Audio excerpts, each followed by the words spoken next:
Hello, Sian here, your private practice marketing and scaling expert. And today I want to talk to you about you being the fountain of all referrals because it's a really, really common challenge that people come to me with. And many times people don't realize that there's another way. So, what invariably happens when you build a practice is that it starts off just being you. You attract lots of referrals, you fill your caseload, and you have more referrals coming in than you know what to do with. Now you think, okay, I'll bring somebody else on, they can see some of these clients. And if you've got a lot of referrals coming in, then you fill that person up too. So maybe you bring on a third person. And sometimes you bring on a fourth person if that person can't do all the clients that you need or the referrals are coming in that they can't see. And now you have four people with you as a singular source of referrals.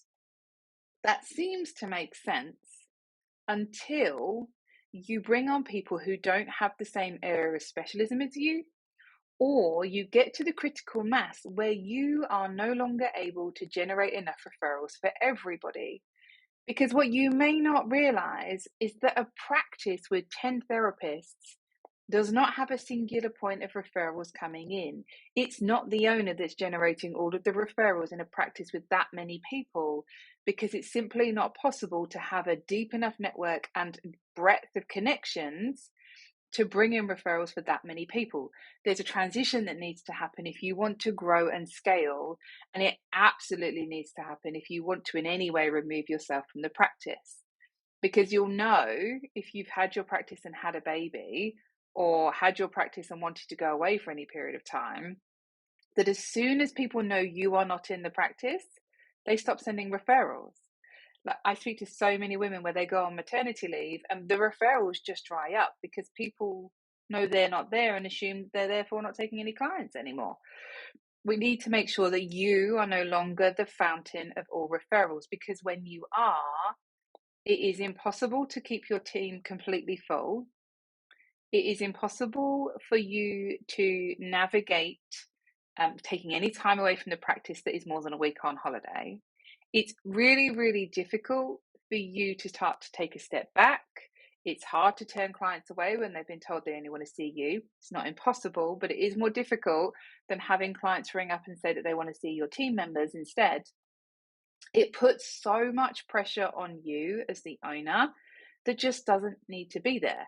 And like I said, when you start looking at bringing on other disciplines, so you're a speech pathologist and you're bringing on physical therapy, or you're a physical therapist and you're bringing on occupational therapy, as soon as you go outside of your scope of what you are known for, it becomes really difficult to leverage referrals coming in, because that's not what your referral network associate you with.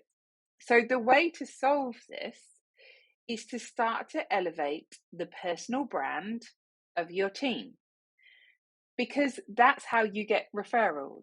When you started your practice and over time, you have built your personal brand with your referral network and with your clients to a point where people know, like, and trust you and are willing to send clients your way.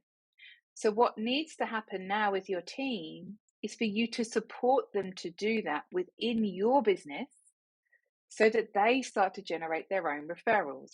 Like, imagine a practice where the phone rings and people are asking for everybody but you, because that's who they've heard of, that's who they've been told to see. How amazing is that, right? You can go away for a month and everything continues as it has been, because people aren't calling up and asking for you and then your admin slotting them in somewhere else.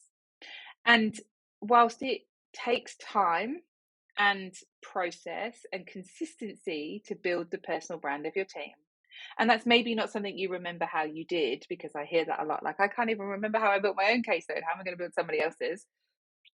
It's absolutely possible to do with a team member inside your practice. And it just takes identifying their ideal client, point number one, getting really, really clear on who their network is so you can start to leverage that network and build their credibility with those people. And then ensuring that they stay top of mind with that audience, with their network, with the people they come into contact with, so that when they when a referral partner sees someone they can send to your team member, they remember to do it and they do it consistently. So tell me what's been good about this. What aha moments do you have? Were you stuck thinking that you had to be the fountain of all clients? Are you keen to grow the personal brands of your team so they can start to generate their own referrals? What would a practice mean where it is not all on you to generate every single referral for everybody? Tell me in the comments. I would love to hear, and I'm super excited to share a bit more about this topic with you. My emails, I'm sharing some great content there this week on how you can do this. If you're not already on that list, pop us a message and we will add you to that. But I'm also going to be doing a few more trainings over the coming weeks on similar topics to support you to start to move yourself from the lead clinician into the CEO, like we spoke about. Any questions, please let me know. I'm excited to hear from you. I hope that's been helpful. Let me know your ahas in the comments, and I'll look forward to seeing you again soon.